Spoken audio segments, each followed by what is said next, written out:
good morning, everyone. Obviously, with Red, Wine, Boom taking place in a few days, we felt it important to bring you guys in to share some important logistics with you. Obviously, as you all know, this is the largest single-day event in our city, where we're expecting approximately 500,000 people to visit the downtown area, especially since it's kind of been 3 years in the making. So we're expecting everybody to be excited and come out and enjoy the fireworks and enjoy the day. As with all special events, Columbus Division of Police has a security plan in place for this event. That security plan includes officers on foot, bicycles, the helicopter unit, officers on boats. But we don't get into the specifics of that security plan for the safety of the event, and we will not address the specifics of our staffing plan or anything like that within the event today. We put together the slideshow just so that way it's a visual for you, so that way you can see what we're referring to when it comes to the logistics. So, brief timeline. The event opens at 10 a.m. to the public. The street festival starts at 11 a.m. Live music begins on 2 stages, correct? At noon, and I believe that's Bicentennial Park and what's the other park? McPherson Commons. At 4 p.m. the cannon is fired, and that will be fired every hour until the fireworks begin at 10. So hear that loud boom starting at 4 o'clock, that's what it is. At 5:30 p.m. the Ford Oval of Honor Parade will begin, and at 10 p.m. is what everybody came for, the fireworks show. There's a brief map of the incident with some, of the event with some points of interest on there. You can get all these on the website as well, the Red, Wine, Boom website. Some logistical things. Beginning tomorrow morning at 9 a.m. until Saturday at 6 a.m., Civic Center Drive between West Broad Street and West Main Street will be closed. Also, West Lawn Street between Hocking and Marconi will be closed. When it's the Broad Street Bridge specifically, at 9 a.m. there's going to be at least one lane restricted for first responders only. At 5 p.m. the bridge closes to all vehicular traffic, and at 9 p.m. it closes completely. So no pedestrians, no vehicles will be able to get across the bridge. No vehicles starting at 5, no pedestrians starting at 9. And that's for the safety of everyone involved, since that's so close to the launching of the fireworks. The Ridge Street Bridge closes to all vehicular traffic at 2 p.m., but it will remain open to pedestrian traffic. And the Main Street Bridge closes at 2 p.m. For all vehicular traffic, but will remain open for pedestrian traffic as well. And those are all Wednesday, or are those all Friday? Those are all Friday, my apologies. So Wednesday is the 2 streets up there beginning on Wednesday. The bridges, the times all refer to Friday. Friday specifically for the parade, starting at 2 p.m. From 2 p.m. to approximately 7 p.m. we're going to say the following streets are closed. West Ridge Street between McDowell and Bell Street will be closed. West Main Street between Bell and South 2nd Street will be closed. Lucas Street between Town and Rich. Starling Street between Town and Rich. Bell Street between Town and Rich. And Civic Center Drive between Main and Mound. Those are closed for the security of the parade and will reopen as soon as they're able to after the parade concludes. Also at Friday, but a little bit closer to the parade time, the following streets will be closed for the parade itself. North Front Street between Main and Nationwide, West Rich Street between Bell and High, West Broad Street between Bell and Washington, West Main Street between Front and High, West Town Street between Front and High, East State Street between Front and High, East Gay Street between Front and High, Lawn Street between Marconi and High, and Spring Street between Hickory and High. We know this is a lot, and that's why we wanted to put it on a visual. I know the screens mess with the wording a little bit. If you guys need that up for any longer at the end of this, I can pull whatever you want back up so you can take photos of. We know it's a lot to share. Beginning about 5:30 until approximately midnight, all streets south of Spring, so all streets south of Spring Street, north of Mound Street, east of McDowell, and west of 3rd Street will be closed until approximately midnight, and that's for the fireworks. That's why it's very important that we're stressing to everybody, if you're coming down to view the fireworks and you're planning on getting a parking spot downtown, you need to be down here before 5:30 p.m. Otherwise, otherwise you're going to be kind of out of luck on getting into the downtown streets because we close it all for the fireworks display. After fireworks, the following exits from major freeways are going to be closed. I-70 eastbound and westbound exits to West Broad Street will be closed. I-71 north and southbound exits to Green Lawn Avenue.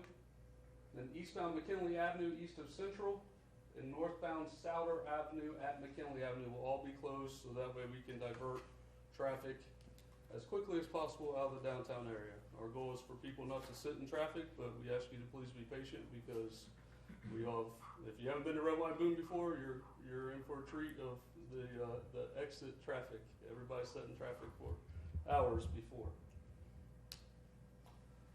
Missing Children's Booths will begin at 2:30 p.m. They're going to be staffed by our Special Victims Bureau.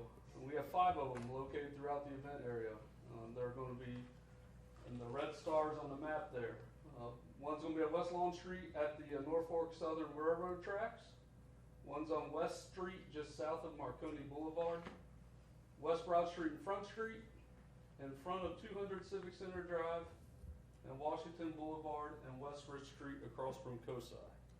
Like I said, those will be staffed beginning Friday at 2:30 p.m. The detectives that are working there will provide an identification bracelet and registration. So parents of young children are encouraged to visit the booth when you arrive on scene or at the event. Go to one of these booths and get a bracelet from their child and complete the registration form. This information will allow the detectives to quickly reconnect a child that gets separated from their parents with their parent. And then parents are also encouraged the day of to take a photo of your kid with your cell phone. That shows you're able to quickly show the photo to the detectives of what your child is wearing the day of the event. And then we will also be able to grab that photo and disseminate it to all of our personnel who are working in the area, so that way we can get the child who is lost recovered as quickly as possible. The other thing we're asking is for parents to encourage their kids, if they become separated from their parents, find the nearest police officer and go up and talk to them. And I know that's, with the past couple of years, with policing and community relations, that's a conversation you need to have, that it is okay to come talk to us, and we need to be able to have kids feel safe to come to us, and especially if they're going to be scared and they don't know where the parents are, we need them to feel comfortable to come up to a police officer and ask for help. Our friends at Parks and Rec asked for us to share this information about trails and the river access. Beginning yesterday morning, the trail on the west side of the Scioto River between Ridge Street and Town Street Bridge and Broad Street Bridge is closed until Saturday, July 2nd. That's for the reason of the fireworks potentially landing in that area after they go off. Beginning Tuesday the 28th, the trail on the east side of the Scioto River between Ridge Street and Town Street and the Broad Street Bridge will be closed until Saturday the 2nd. And then the lower Scioto launch ramp to the river at the Scioto Audubon Metro Park will be open for trailers and motorboats on July 1st, on Friday. All public watercraft, however, will be prohibited on the Scioto River between the railroad tracks and at the south end of North Bank Park and the railroad trestle south of the Main Street Bridge from 11 a.m. until after the fireworks. So you can come out on the river, you can enjoy your boats, but that's the restricted area for the fireworks display. No personal watercraft may be launched off the shore within this area. They have a website that you can go to where you can get additional launch sites that are not within the restricted area. Some additional information. Public setup. Everybody loves to mark their favorite spot for Red Line Boom. It can begin at 6 p.m. on Thursday. However, the Parks and Rec folks asked that in order to keep the parks beautiful, that you keep personal canopies, tarps, and blankets off of the area until Friday morning.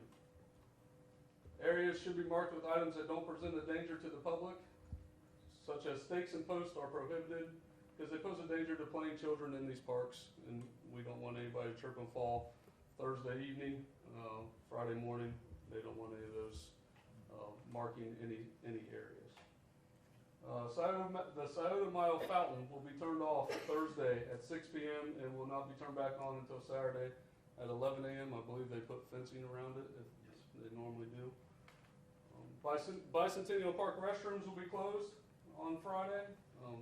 Don't worry, there'll be plenty of porta-johns available. And then Genoa Park has been closed since yesterday, and they'll reopen Saturday. Some prohibited items that we do not want you to bring downtown. Obviously fireworks. There'll be plenty of those at 10 p.m. Portable grills. Any type of pools, the little round pools, baby pools, anything like that. No generators and no alcohol. Alcohol will be available for purchase and consumed at the beer garden, and then there's booths on Long Street, Spring Street, Civic Center Drive, Main Street, and Washington Boulevard. We want to remind folks too that the fireworks up there isn't just for this event. Obviously, we're coming across the 4th of July, where everybody wants to shoot off fireworks at their house. We want to remind everybody that's still legal in the city of Columbus, regardless of what the state law says. It's legal to shoot off fireworks in the city of Columbus. In reference to coolers, they are permitted. However, we are asking you that you put a label on it with your name and cell phone number. Due to security concerns, any unattended coolers may be confiscated by us and if we are unable to get a hold of you.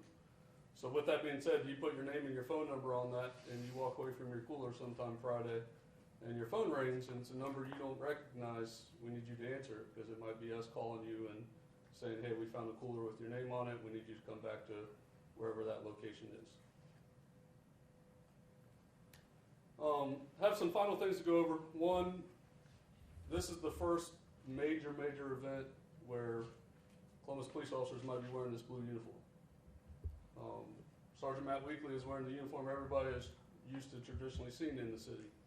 So we want to make it very known that people who might not come, might be visiting into our city that are used to seeing the white uniform, the white hat. You're going to see a lot of folks probably in this type of uniform.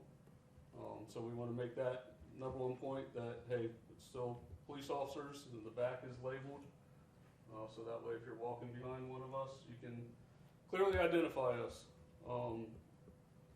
Second point we want to make is every year we see it, we don't want you to pull over on the freeway to watch the fireworks show. That is an extreme safety hazard to you and the other motorists around you. Every year, like I said, we get calls of somebody stopped on I-70, somebody stopped on I-670. I know the fireworks show is fantastic and great to watch, but you got to keep moving. Our partners at the Ohio Highway Patrol will be patrolling all of the major freeways in and around the city throughout the day on Friday, and that is something they're going to focus on once the fireworks does start, is to make sure that the vehicular traffic is moving on the freeway. The last thing we want to say is, obviously we've said this plenty of times before when we talk about crowds. You see something suspicious, something doesn't look right, something doesn't feel right, find one of us, find the nearest police officer and report that. The last thing that we want to do is have some major event because somebody didn't think, have some critical incident because somebody didn't think what they saw was suspicious and didn't feel like they wanted to come and tell a police officer. We want to stress, we want everybody to have fun at this event. We're excited, police department's excited. Like I said, it's 3 years in the making, so everybody should be excited for this event. We want everybody to come down and have a great time and feel safe while they're here. And we encourage you, if you see, which you will, you'll see plenty of us walking around, come up and talk to us. Come up and interact with us. We're not just there to enforce laws and enforce rules. We're there to have fun with you and interact with the residents in our city. We'll take any questions we can take right now and answer whatever we can. With the staffing shortages the department is facing, are there enough officers who are going to be working this weekend to safely patrol Boom? Yeah, we're very confident that we have a safety plan in place that will staff enough officers in the downtown area and staff enough officers in the neighborhood, so we're not taking away from the neighborhood response that our residents deserve. You have PEL. Officers have PEL, personal emergency leave. There is talk out there that officers will be calling off on red, white, and blue and using that leave. What's your response to that? Yeah, that's nothing new compared to any other red, white, and boom event we've had in the history of this department. So we're well aware of that concern, and like I said, we have a staffing plan in place to take care of that. We won't go into the specifics, but that's nothing new. Yeah, it comes up every year. We have major events where that is always something that we plan for. I'll address that even further. Oh. We actually had first days off. Could you come? Yeah, you have to come up here. We've canceled all first days off within the division, so that'll take care of any issue that we might have with any PLs that might be extra. And it's a way for us to staff the entire event, no problem. So anybody that has Fridays off will be working the event. So augments our numbers, no problem. Jonathan? Sergeant, I wanted to ask about weapons and firearms. I know, on the list of prohibitions and restrictions, I didn't see that there, but is... That's because they're legal. Right. They're legal now in the state of Ohio. We kindly ask you to leave them at home. This is meant to be a family-friendly event. We'll have plenty of our personnel there for your security. We ask you to leave all firearms of any sort at home, but we can't prohibit them. They're legal in the state of Ohio. So that is a concern of ours. We ask that if you do have one on you, that don't brandish it, don't pull it out, don't let anybody else see it. Leave the security to us.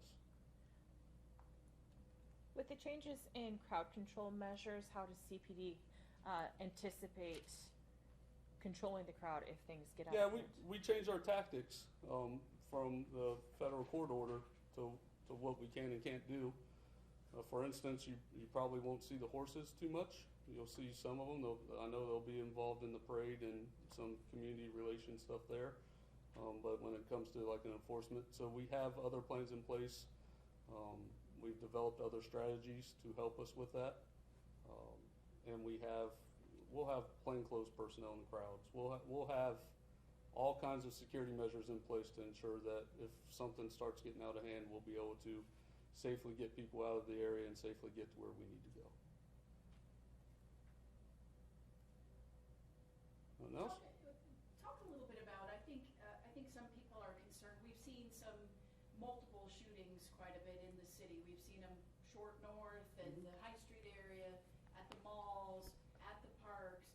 I think as parents are pondering, should I bring my child down there with people having weapons at the event, as well as concerns over some of these shooting instances, what would you say to families? I mean, obviously it's an individual decision, but Absolutely. But a little bit of concern about bringing kids down to an event like that. Yeah, we understand that concern. We completely do, and we share those same concerns. And that's why we beg and plead and we stress to the public to leave your firearms at home. Although you are legally allowed to carry it, leave your firearms at home. The safety of this event, we have a security plan in place. We have all the people we can have there at this event. It takes us working together. The police and the residents and the attendees of this event need to work together to ensure that it's safe. We'll do our end. We need the residents to do their end. And like I said, leave firearms at home. Don't brandish them. If you do bring one down, let us know if you see something suspicious. If you're around, I've said this before, especially at Total Mall a few weeks ago, if you're around something that starts looking like it's getting out of control or it's a dispute between some folks, just separate yourself from it. I promise you that if you're seeing it, there's probably a good chance that our personnel are seeing it and we'll intervene as quickly as we can. Will the city be bringing down some of those portable cameras that they purchased for the parks? Will they be using those for Red, White, and Boom? That is a discussion that they've had. I do not know if they're in yet and ready to go, but that is one of the possible things we are looking into. Sergeant Weekly might have something to say about that. Could you step to the mic for us? They are definitely in the plan. They should be delivered, I believe, either tomorrow or today, at which point we will get a couple of them up. Plus, we have plenty of city cameras throughout, and on top of the fact that we can use State House, we can augment with OSU, we can augment with some of the other businesses around here. We can look through their cameras, so we will have plenty of eyes watching where you might not think we're watching. And Sergeant, could you just go on about the open dialogue between you guys and the community, with wearing the shirts and identifying yourselves? The biggest thing is to understand, still safe. You see us, we're all there with a smile. We're all there willing to help. Everybody's there to have a good time. At the end of the day, we want the same exact thing that the citizens want. We just want to go have a great time and go home safe and sound. And once that's done, when you see the dialogue, as far as as I'm concerned, the big thing that you want to do is you want to be able to approach us. To me, the uniform's always been approachable. With the new uniform, it looks a little softer, it looks darker, so people are going to see it that way also and look at it, and hopefully they're going to look at it in a way of, hey, this is something new. Maybe it's a talking point. Maybe it's a conversation I can have with an officer. Another one is you might see in the white shirt, for example, I have my award still on my shirt. On the new uniforms, there's no place for them. It's a great talking point also if somebody wants to know what's going on with the awards, anything like that, just to get a little sense of community pride and a sense of community trust with anybody out there. So for me, approach us at all times. It's not a problem. I'd like you to talk a little bit about alcohol. I'm hearing that there are some booths down there to have alcohol down there, but I know that a lot of people bring it, so they're potentially down there drinking for hours and then driving on the way home, or also just adding to the chance that there's mayhem in the crowd. People get aggravated. Can you just address the drinking and driving and the alcohol situation? I mean, it should go without saying, but you're right, we should say this. Obviously, be responsible when you're consuming alcohol. There's plenty of CODA routes that are going to get people in and out of downtown. Use public transportation, use an Uber, use a friend. If you feel like you're too intoxicated to drive home safely and you don't have your phone on you for some reason, approach one of us. We'll call a ride for you. We'll make sure the last thing we want you to do is leave this event intoxicated and potentially cause an accident and injure or kill yourself or somebody else. Further to address that, be patient. At the end of the day, just be patient for everything involved. You're going to have alcohol with heat. It's a long day. If you've been down here all day long, just be patient with your fellow citizen. And at the end of the day, we'll all get out of here in a nice, easy time, nice, easy manner, and everybody will have a good time. I know at Blue Jackets games there are designated areas for Uber and Lyft pickup and drop off. Is there going to be a location for that at this event to try and help with some of the congestion? We haven't set one as of yet because of the fact of, for traffic, the outbound's just, it is a mess. So at the end of the day, it's going to be further out where you're going to have to wait until later for the Ubers to actually get in where we can actually open the streets back up. For the outbound, one of our main goals is as soon as we can, we want to get Rich Street and Main Street bridges back open. So at which point then we can start moving everybody west and getting them over to I-70 rather quickly. Once we can do that, it alleviates a lot of the problem for the downtown area. But a lot of that depends on CFD and the bomb squad making sure that everything's safe, that we don't have any live shells on the bridge. Once that's done, we can make sure we're moving everybody out. At that point, probably, I'm going to take a guess, around the midnight time is when you'll probably be able to start seeing Ubers getting back into the downtown area. Fingers crossed.